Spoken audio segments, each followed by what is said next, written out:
श्राद्ध कर्ता को घर पे आए हुए ब्राह्मणों के चरण धोने चाहिए। लो सा, अगर जिस ब्राह्मण को आप घर में बुलाए हो, निमंत्रण दिए हो, उनके आपको सबसे पहले क्या करना चाहिए?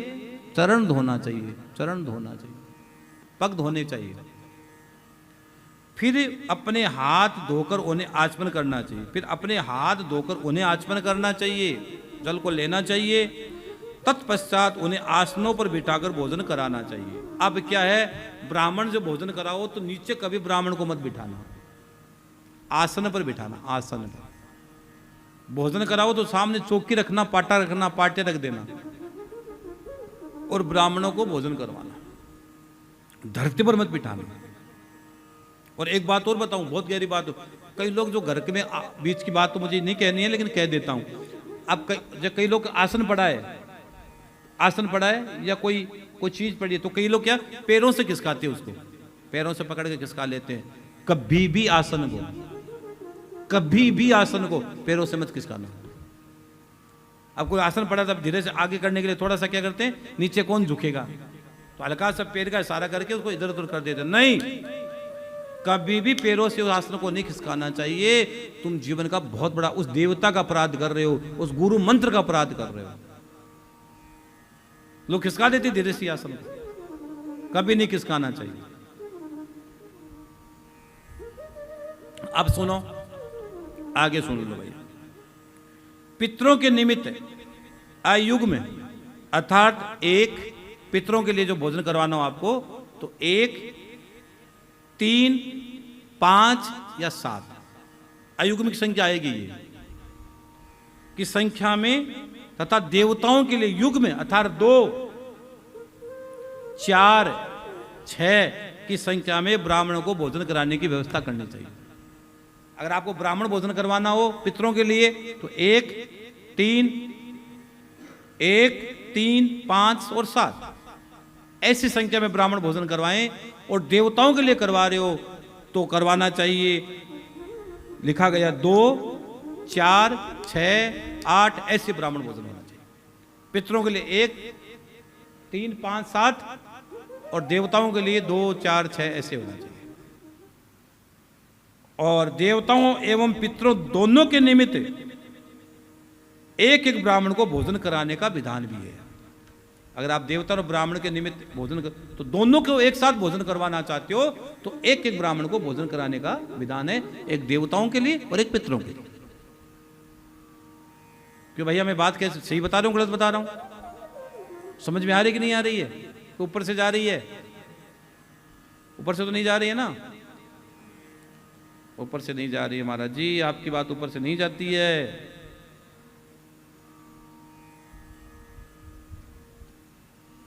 अब आगे सुनो।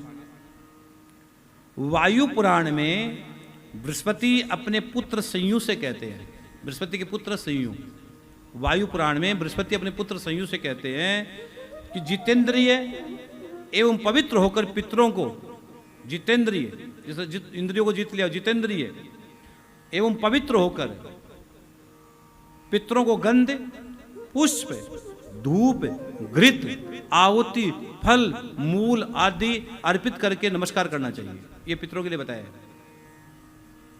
ये चीज पितरों के लिए नमस्कार करना चाहिए। और पितरों को प्रथम तृप्त करने के बाद, पितरों को प्रथम तृप्त करने के बाद अपनी शक्ति अनुसार अन्न संपत्ति से ब्राह्मणों की पूजा करनी चाहिए। आपको यथाशक्ति उनकी सेवा के लिए जो आप कर सकते हो दान, उनको चरणों में दक्षिणा देनी चाहिए। सर्वदा श्राद्ध के अवसर पर पितृगण वायु रूप धारण कर कर ब्राह्मणों को देकर उन्हीं में आविष्ट हो जाते हैं। अब देखो, अब बात मैं बार बार कहता हूं, बात यहां फिर आ गई है। वायु पुराण में भगवान बृहस्पति अपने पुत्र से कह रहे हैं कि जिस दिन आप जिसको ब्राह्मण को बुलाते हो उस ब्राह्मण में वायु के रूप में वो आपके पितरों की आत्मा बैठती है। मैं नहीं कह रहा हूं, बृहस्पति अपने बेटे से कह रहे हैं। इसलिए कहते हैं ना, जिस उसको ब्राह्मण मत समझो। मैं बार बार कहता हूं कि श्राद्ध के दिन उसको ब्राह्मण मत समझो, उसको अपने दादा दादी वो समझो, तभी तुम्हारा कल्याण हो जाएगा, तुम्हारी श्रद्धा उसमें बढ़ जाएगी।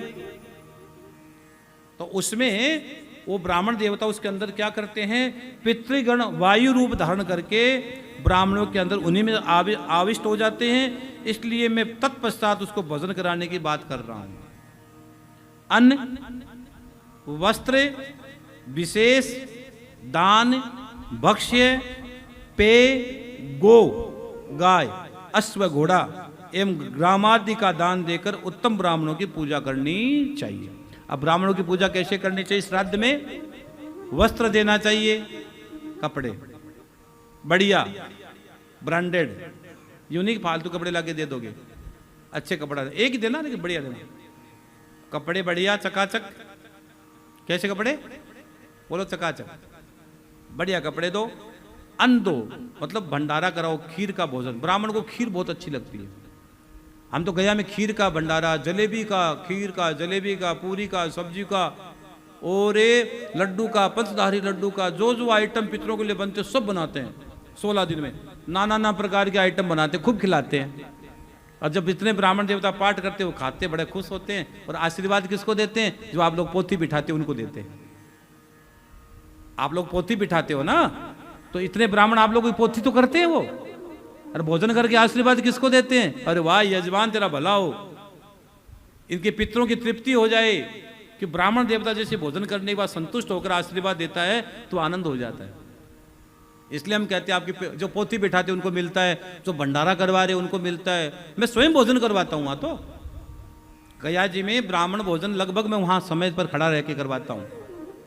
सबकी थाली में आप लोग जितना भरोसा करके यहाँ सेवा भेजते हो, तो आपके 1 रुपया का वहां करवाते हैं। तो अन्न और विशेष दान, कोई पेय का, कोई पीने का रस, रस का मतलब जल, जल भी, जल का बहुत बड़ा भाव है। पितरों को जल बहुत अच्छा लगता है, इसलिए बहुत। और गाय, कोई व्यक्ति गाय का दान करता है, गाय, अश्व, घोड़ा, आहा क्या बात है, का दान देकर ब्राह्मणों की पूजा करनी चाहिए। और द्विजों का सत्कार होने पर पितृगण प्रसन्न होते, ये अनुक्रमणिका में लिखा है। आगे तो मैं आपको और चीजें बताऊंगा।